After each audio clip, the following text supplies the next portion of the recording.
I can't let you go without bringing up the fact that The Breakfast Club is turning 40 this year, or turned 40 last Wow, month. I'm getting old, Samantha.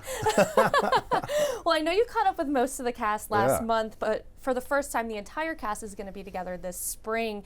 What's it like to be part of something that's so loved after all these years, and how are you feeling about reuniting with everyone? I'm so grateful for it. You know, I wouldn't be sitting here with you if not for John Hughes. You know, I'm a big fan of that that saying. I think it was Isaac Newton, right? We're all standing on the shoulders of giants. And the giants in my life, unquestionably, were John Hughes, Harold Ramis, Maddie Simmons, Lorne Michaels. You know, these people that saw something in me as a child, as a kid. I was just a kid, you know. So it's really beautiful. And the fact that that one is held up over time is amazing, because I think it has a beautiful underlying statement to it, you know, that people really connect to. And it's also sort of an anti-bullying message in a way. But the idea that we're all more alike than we're different is a really powerful and resonant message. And I think that's what the film offers. It's a real gift, you know. And so I think it's interesting too, when people watch it, they project, they see themselves in one or two of the characters, you know, and that's really interesting that the movies become kind of group therapy, I think, over the years, you know. But the fact that John Hughes' work still finds younger generations, I'm just so grateful for it. And for him, you know. Yeah, I mean, they're great movies. I can't think of one sleepover I had in middle school that we didn't watch The Breakfast Club or 16 Candles or any of those movies. Thank you so much. I appreciate it. Yeah. Well, Weird Science is also turning 40 this year. Do you have any plans to Am celebrate I 100 that? yet? I have all these movies turning 40. What's the You old were George busy. Burns show? It was a busy couple It's good to years, be anywhere I at my guess. age. It's good to be anywhere. Yeah, exactly. It's good to be here. It's good to be anywhere at my age. Yeah.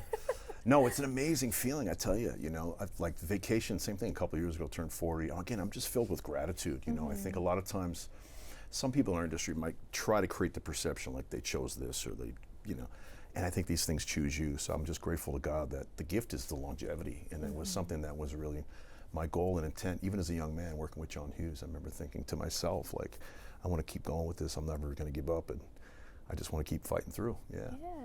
I do also want to ask, because I did see this movie fairly recently, Johnny Be Good. I want to ask about that. I owe you a few dollars on that one. Okay, sorry. Well, when that movie came out, some critics argued that, you know, the recruiting scenes were maybe too outlandish or unbelievable. But there's so much talent in that movie. There's you, there's Robert Downey Jr., Jennifer Tilly, Uma Thurman. And those outlandish scenes certainly seem less so when viewed through today's lens, when all these college players are getting so much money to come play for these schools. What do you remember from filming that movie, and do you think maybe it's time for a reevaluation? That's a great point. I think when you first asked that question, the first thought I had was like, oh, well, ask a football player. Ask anybody that's gone and been recruited by a great college, or even, you know, I think you're right. It's almost, maybe it's kind of light after all these years, you know, because you hear a lot of crazy stories about, well, just as we know what a big business college football is, and of course NFL. So I think I just have great memories of shooting that film. Downey refers to it as Johnny B. Movie, and I'm like, screw you, Iron Man. Borrow me $10 million, will you? So I love it. I have a lot of laughs when I think back on it. There was another interesting connection in that film. The gentleman who directed it was a great editor who's no longer with us, the late, great Bud Smith. And Bud had actually worked with Robert Downey Sr. in a lot of films in the 60s. So he's an editor that became a filmmaker and was very close with both the Downeys. So I was really happy when Bud directed the film, and we had a lot of fun shooting that in Texas all those years ago, you know.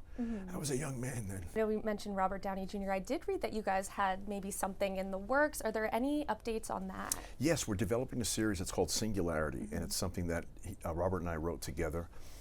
They recently pulled in a great gentleman named Brad Falchuk. He's married to Gwyneth Paltrow, and a brilliant guy, really a smart guy. So our hope is that we're going to set the show up, and with Brad's involvement now, he did a lot of great shows with Ryan Murphy, and just a super smart and really nice guy. So I love Downey, I love Susan, his wife. They're like family to me.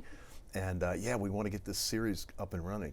There was an interesting thing that happened. It was very much by accident, Samantha. After writing numerous drafts a couple years ago, we realized it was kind of shaping up in a very accidentally, like Succession. And it was such a big show, so we had to kind of regroup and kind of reconfigure things. And then we brought Brad to the table. And yeah, I'm just excited to be working with those guys. So I'm looking forward to hopefully making that happen. Yeah, I can't wait to see it. Thank you. Yeah, it would be great. I would just love to work with Robert again. You know? Yeah. It'd be great.